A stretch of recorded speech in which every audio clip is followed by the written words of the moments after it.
Hello friends, कैसे हैं आप लोग। आई होप आप सभी अच्छे ही होंगे। तो आज हम मॉक टेस्ट 227 लेके आए हैं और ये मैथ से संबंधित होंगे। तो आज हम मैथ के प्रत्येक टॉपिक से एक प्रश्न को लेके आए हैं जो आपके एग्जाम के लिए बहुत ही ज़्यादा हेल्पफुल होंगे और प्रत्येक प्रश्नों को बिल्कुल बेसिक से और कॉन्सेप्ट के साथ बताएंगे। तो आप लोग वीडियो के अंत तक बने रहिएगा। तो चलिए शुरू करते हैं। पहला प्रश्न है, पहले हम प्रश्न को पढ़ देते हैं। एक वस्तु के अंकित मूल्य पर 10% छूट देने के बाद एक व्यापारी 5% का लाभ कमाता है। यदि वस्तु का क्रय मूल्य 300 रुपया है तब वस्तु का अंकित मूल्य आपको निकालना है। तो इस कॉन्सेप्ट से संबंधित बहुत बार एग्जाम में पूछे जाते हैं, बहुत सारे एग्जाम में प्रश्न एग्जामिनर के द्वारा। तो ऐसे प्रश्न जो बनेंगे वो एक बहुत ही महत्वपूर्ण फार्मूला है, उसको हम लिखा देते हैं। उसके बाद उसी फार्मूला पे आपको वैल्यू पुट करके आंसर निकालना है। तो जब भी एक डिस्काउंट परसेंट देगा, एक प्रॉफिट या लॉस परसेंट देगा, एक बार सीपी दे के एमपी पूछेगा, एमपी दे के सीपी पूछेगा। तो ऐसे प्रश्न को एक ही फार्मूला पे बनाइएगा। कौन सा फार्मूला, वो हम आपको लिख देते हैं। एमपी बटा सीपी, इस फार्मूला को आप याद रख लीजिएगा, ठीक है। एमपी बटा सीपी इक्वल होता है 100 प्लस माइनस, अगर प्रॉफिट रहेगा तो 100 में जोड़ दीजिएगा, अगर लॉस रहेगा तो 100 में घटा दीजिएगा। अब बट्टे 100 माइनस डिस्काउंट परसेंट, ठीक है। यही फार्मूला है। इस फार्मूला को आपको रट के याद रखना है, रट के जैसे भी हो माइंड में रहना चाहिए फार्मूला, ठीक है। आज आप इस पर वैल्यू पुट कीजिए। एमपी बटा सीपी आपको निकालना है एमपी, तो एमपी निकालना तो एमपी का एमपी ही रह जाएगा। बटा सीपी दिया कितना 300 रुपया, बराबर क्या दिया है प्रॉफिट परसेंट, तो 100 में 5 जुट जाएगा तो 105 हो जाएगा। अब बट्टे 100 माइनस डिस्काउंट 10% है तो 100 में 10 घट जाएगा तो 90 हो जाएगा। तो इसी को सॉल्व करना है, काटा पीटी कीजिए। एक न्यू पेज ले लेते हैं। एम पी बट्टे कितना था 300, बराबर कितना था 105 बट्टे 90। तो यहाँ से एम पी का अगर निकालिएगा क्रॉस मल्टीपल हो जाएगा ना, 300 इंटू 105 बट्टे 90। अब काटा पीटी कीजिए। 30 तिया 90, 35 तिया 105, फिर 30 से 300 कितना बार में 10 बार में, और 10 गुना 35 कीजिएगा तो एम पी बराबर हो जाएगा 10 गुना 35। ये 10 है, ये 35 है, दोनों गुना कीजिएगा ना तो कितना आ जाएगा 350। तो 350 रुपया आपका आ जाएगा क्या, एम पी। 350 रुपये क्या आ जाएगा, एम पी। आपको एम पी ही निकालना था, मार्क प्राइस। तो इसका आंसर ऑप्शन सी हो जाएगा। ऑप्शन सी आपका करेक्ट आंसर हो जाएगा। तो ये फॉर्मूला जो हम लिखा है एम पी सी पी का रेशियो याद रखिएगा। 100 अगर प्रॉफिट रहेगा तो 100 में जुट जाएगा, लॉस रहेगा 100 में घट जाएगा, but 100 minus discount percent. I hope आप ये प्रश्न को समझ गए होंगे। अब बढ़ते हैं अगले प्रश्न की ओर। प्रश्न है, वह सबसे छोटी संख्या जिसे 4, 5, 6, 7 से विभाजित करने पर 4, 5, 6, 7 से विभाजित करने पर शेषफल 3 प्राप्त हो, लेकिन 9 से विभाजित करने पर शेषफल कोई शेषफल प्राप्त नहीं, कोई भी शेषफल प्राप्त नहीं होगा जब उस संख्या को 9 से विभाजित कीजिएगा। प्रश्न एक बार समझिए। एक छोटी से छोटी संख्या है, उसको 4, 5, 6, 7 से विभाजित कीजिएगा ना तो शेषफल 3 प्राप्त होगा, लेकिन 9 से विभाजित कीजिएगा तो शेषफल कुछ नहीं प्राप्त होगा, 0 होगा, यानी पूरा पूरी कट जाएगा। इसका कहने का मतलब ये हुआ। तो क्या करना पड़ेगा जब ऐसे प्रश्न बनाने, क्या कहेगा कि इससे विभाजित करने पर शेषफल 3 प्राप्त हो, तो पहले हमको वो संख्या पता करना है। संख्या पता करने हमको इन चारों का एलसीएम लेना पड़ेगा। किसका, 4, 5, 6, 7 का एलसीएम लेना पड़ेगा। तो 2 दूना 4, 5, 2 तिया 6, 7। अब किससे जाएगा, किसी से ना जाएगा, अब गुना हो जाएगा। 2 गुना 2 गुना 5 गुना 3 गुना 7 कितना होगा, 2 दूना 4, 5 20 या 60, 60 7 6 42, 420। 420 आपका वो संख्या आएगा जिसे 4, 5, 6, 7 से विभाजित कीजिएगा ना तो पूरा पूरी कट जाएगा।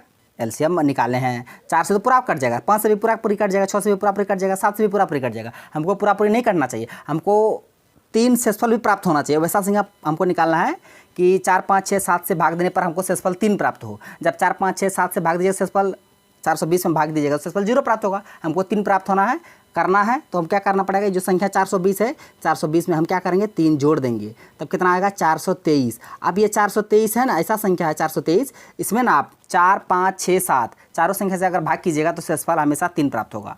4, 5, 6, 7 से भाग करने पर शेषफल 3 प्राप्त होगा। 423 वैसा संख्या है। अब फिर आगे और कंडीशन लगा दिया है कि 9 से विभाजित करने पर शेषफल कोई प्राप्त नहीं हो। अगर 423 को अगर 9 से विभाजित कीजिएगा, 423 को अगर 9 से विभाजित कीजिएगा, 9 चौक 36, 6 9 7 63, पूरा पूरी कटिया जाता है ना, यहाँ रिमाइंडर कितना आ जाता है, 0 आ जाता है, यानी कि ये भी सेटिस्फाई कर रहा है। तो इसका आंसर क्या हो जाएगा, वही 423, ऑप्शन डी इसका करेक्ट आंसर हो जाएगा। यानी 423 ऐसा संख्या है जिससे 4, 5, 6, 7 से भाग देने पर शेषफल 3 आएगा और 9 से भाग दीजिएगा तो शेषफल 0 आ जाएगा, कुछ नहीं आएगा, वही आपको निकालना था। तो इसका आंसर ऑप्शन डी हो गया। अब बढ़ते हैं अगले प्रश्न की ओर। अगर वीडियो अच्छा लगता है कि सेब के मूल्य में 20% की वृद्धि की जाती है और फिर 20% की कमी की जाती है तो शुद्ध प्रतिशत कमी कितनी होगी। बहुत ही आसान है। पहली बार क्या 20% की वृद्धि कर रहा है, यानी प्लस में 20%, उसके बाद फिर 20% कमी कर रहा था -20%, फिर प्लस माइनस माइनस, अब 20 गुना 20/100। ए बी वाला फॉर्मूला पढ़े होंगे ना, उसी में ए प्लस बी प्लस ए इंटू बी बाय 100 उसी में बैठाएं। एक बार वृद्धि हो रहा है तो प्लस में, एक बार कमी हो रहा था माइनस में, फिर प्लस माइनस माइनस 20 गुना 20/100। इसी को आप सॉल्व कर लीजिए। 20 में से 20 गया 0, ये तो कटिया जाएगा ना, तो 1 0 से 1 0, 1 0 से 1 0, 2 दूना 4, ये 4% माइनस में आ जाएगा, यानी 4% का कमी होगा। कितना परसेंट का कमी? 4% का। तो इसका आंसर क्या हो जाएगा? इसका आंसर हो जाएगा ऑप्शन सी, 4%। कमी कितना परसेंट का? 4% का। ये तो आप लोग जानते होंगे। अब बढ़ते हैं अगले प्रश्न की ओर। प्रश्न है, ये भी बहुत ही महत्वपूर्ण प्रश्न है। एक रेडियो को 540 रुपये में बेचने पर एक व्यक्ति को 10% की हानि होती है। 20% का लाभ प्राप्त करने के लिए उस रेडियो को कितने में बेचना चाहिए? यानी कि 540 रुपये में बेचा तो 10% का हानि हुआ। तो यहाँ से सीपी निकाल लीजिए आप। इसका शॉर्ट ट्रिक भी बताएंगे। सीपी निकालेगा तो 540 एसपी है, गुना 100/10% का हानि हो रहा है तो 10 घट जाएगा, 100 में 90।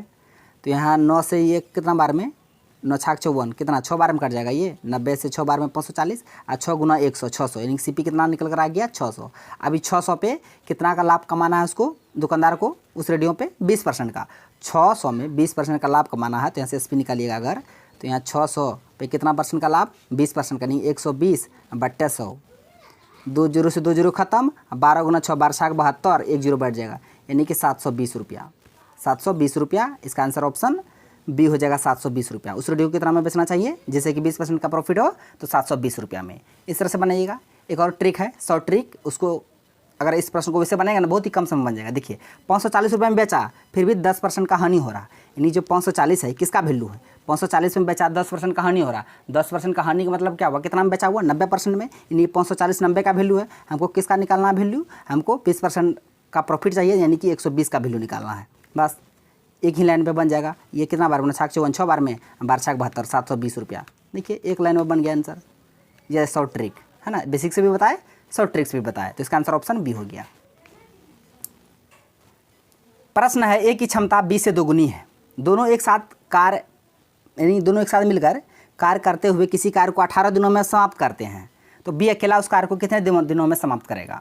तो देखिए यहाँ पे बी का हमको टाइम निकालना है, तो बी का टाइम कब निकलेगा? जब टोटल कार्य पता हो और बी का एफिशिएंसी पता हो, क्षमता पता हो, तब हम टोटल कार्य को निकाल सकते हैं। तो यहाँ पे दिया है कंडीशन, ए की जो क्षमता है बी से दोगुनी है। ए की दक्षता बी से दोगुनी है। अगर बी 1 है तो ए 2 है, ए का क्षमता बी से दोगुनी है। अब क्या कहता है? दोनों एक साथ मिलकर कार्य करते हुए किसी कार्य को 18 दिनों में करता है, दोनों एक साथ मिल करके, यानी कि ए का क्षमता 2, बी का क्षमता 1, तो टोटल कितना क्षमता हो गया दोनों मिला के? 2 1 3, दोनों का क्षमता मिला के 3 क्षमता से कितना दिन में काम समाप्त कर सकते हैं? 18 दिन में। तो ये 18 गुना 3, तो यानी कि दिन गुना क्षमता, टोटल वर्क आ जाएगा 18 गुना 3, 18 54, ये टोटल काम आ गया आपका 54। अब इस टोटल काम को कौन करेगा? बी करेगा, वो भी अकेला। बी अकेले इस काम को कितने दिनों में करेगा? हम टोटल काम पता कर ले 54। अब इस 54 काम को कौन करेगा? बी, वो भी अकेले। तो टोटल काम बट बी का क्षमता से भाग कर दीजिए, बी का समय निकल कर आ जाएगा। टोटल काम 54 है, बी का क्षमता कितना? 1 है, तो 54 को 1 से भाग कर दीजिए, 54 को 1 से भाग करिए तो बी का समय निकल कर आ जाएगा, बी का टाइम निकल कर आ जाएगा। तो 1 से 54 भाग दीजिए, 54 ही आएगा। तो बी अकेला उस कार्य को कितने दिनों में करेगा? 54 दिनों में। इसका आंसर ऑप्शन डी हो जाएगा। आसान है। ए का क्षमता 20 से दुगनी था, तो अगर बी 1 है तो ए 2 हो जाएगा। आप कहता दोनों मिलकर किसी कार्य को 18 दिनों में करता है, तो दोनों की क्षमता 2 1 3, 3 गुना 18, 18 54, टोटल वर्क आ गया। आप टोटल वर्क में बी कहता के लिए कितने दिनों में करेगा? बी की क्षमता से भाग कर दिए। अगर एक कहता तो एक की क्षमता से भाग कर देते, जो कहता वो कर देते। हमको कुल वर्क और एफिशिएंसी पता है, ठीक है, इसलिए आराम से निकल गया। इसका आंसर ऑप्शन डी हो गया। प्रश्न है, एक परीक्षा में 40% छात्र विज्ञान में उत्तीर्ण हुए यानी कि पास हुए, अंग्रेजी में 50% और 10% दोनों विषय में उत्तीर्ण हुए यानी कि अंग्रेजी में और विज्ञान में। तब कहता प्रश्न में कि उन छात्रों का प्रतिशत ज्ञात कीजिए जो अनुत्तीर्ण हो गए हैं, फेल हो गए हैं। तो देखिए इसको 2-3 तरीके से आप बना सकते हैं। देखिए हम पहले डायग्राम से बनाते हैं। क्या कहता 10% दोनों भी, ये मान के चलिए विज्ञान है, साइंस है, ये साइंस है, SCIENCE, ये साइंस है, ये अंग्रेजी है, इंग्लिश है, ENGLISH, इंग्लिश है, ठीक है, 2 तरह का सब्जेक्ट है। अब प्रश्न बोला गया कि 10% दोनों विषय में उत्तीर्ण है, तो ये मान लिए ये साइंस वाला है, ये पूरा जो है ये डायग्राम हम साइंस वाला रखे हैं, ये इंग्लिश वाला है, और ये जो बीच में है ये दोनों वाला है, साइंस और इंग्लिश दोनों होती है। यहाँ प्रश्न बोला गया 10% विद्यार्थी दोनों में पास हुए, 10 को बीच में रखेंगे, पूरा बीचों बीच में 10 को पूरा बीचों बीच में रखेंगे। डायग्राम से बस समझा रहे हैं, इसको समझिए, ठीक है। 10% दोनों में हुए हैं। अब कहा था कि केवल वनली जो साइंस में है 40% छात्र उत्तीर्ण हुए हैं, 10% दोनों में हुए हैं, 40% छात्र किसमें, साइंस में हुए हैं। अब सिर्फ साइंस में कितना परसेंट हुए हैं, 10% तो यहाँ हो गया, तो साइंस में अब 30% पास हुए।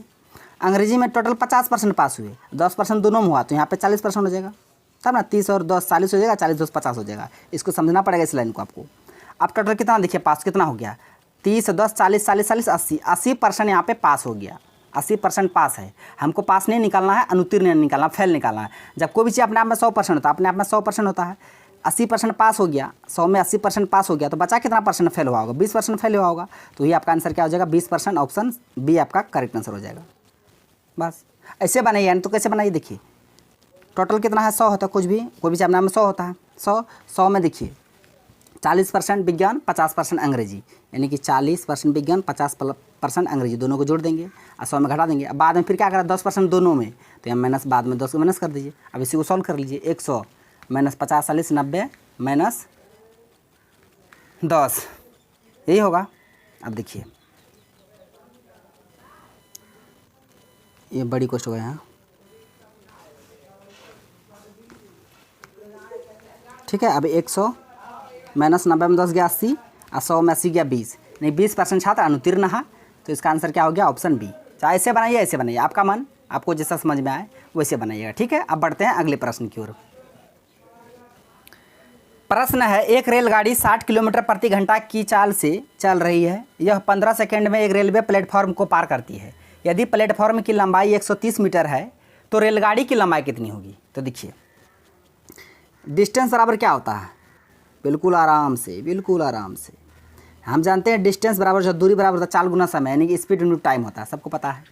अब इसी में वैल्यू पुट कर दीजिए और कुछ नहीं करना है, इसी फॉर्मूला आपको वैल्यू पुट कर देना है। अब मेन है यहाँ पे दूरी क्या है, देखिए एक ट्रेन जब प्लेटफॉर्म को पार करती है ना, तब ट्रेन की लंबाई और उस प्लेटफॉर्म की लंबाई, दोनों की लंबाई जुट करके तब जो आता है वो टोटल डिस्टेंस हो जाता है, ओरिजिनल डिस्टेंस हो जाता है। जब कोई ट्रेन किसी इंसान को या पोल के खंभे को पार करती है तब वो केवल खुद अपनी लंबाई पार करती है, वही उसका ओरिजिनल डिस्टेंस होता है। लेकिन जब किसी पुल या प्लेटफॉर्म को पार करती है तब उसकी लंबाई, ट्रेन की लंबाई और उस पुल या प्लेटफॉर्म की लंबाई, दोनों की लंबाई ऐड होकर के तब वो टोटल डिस्टेंस हो जाता है, ओरिजिनल डिस्टेंस। तो यहाँ पे ओरिजिनल डिस्टेंस क्या है, प्लेटफॉर्म की लंबाई दे दिया है 130 मीटर, हमको ट्रेन की लंबाई चाहिए। मान के लिए प्लेटफॉर्म को पार कर रही है तो प्लेटफॉर्म की लंबाई प्लस ट्रेन की लंबाई x मान लेते हैं, ये मेरा टोटल ओरिजिनल डिस्टेंस आ गया। बराबर स्पीड कितना दिया है, 60 किलोमीटर पर आवर है, लेकिन यहाँ पे समय दूरी सब मीटर में है तो इसको भी मीटर पर सेकंड में बदलिए। तो जानते हैं चाल को मीटर पर सेकंड में बदलने के लिए 5/18 से गुना करते हैं, गुना 5/18 और गुना टाइम कितना दिया 15 सेकंड। बस इसको सॉल्व करना है, आपको x का मान निकालना है। अब काटा पीटी कीजिए,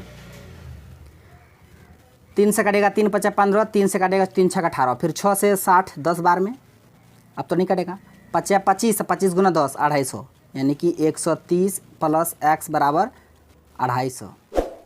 तो यहाँ से x का मान निकालिए, यानी क्या था 130 प्लस x बराबर 250 था, तो x का मान निकालेगा तो 200, इधर प्लस में इधर तो माइनस में 130, 0 5 3 गया 2 2 से 1, यानी x बराबर कितना गया 120, यानी कि ट्रेन की लंबाई कितनी मीटर 120 मीटर, और ऑप्शन सी आपका करेक्ट आंसर हो जाएगा।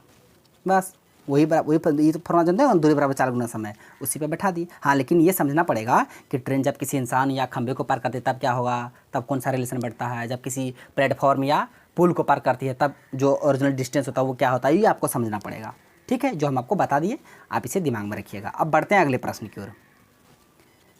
प्रश्न है ये एज से संबंधित, मीरा और शीला की वर्तमान आयु का अनुपात 9:5 है। एक मीरा है एक शीला है, एक मीरा है एक शीला है, वर्तमान आयु का रेशियो है 9:5, ठीक है।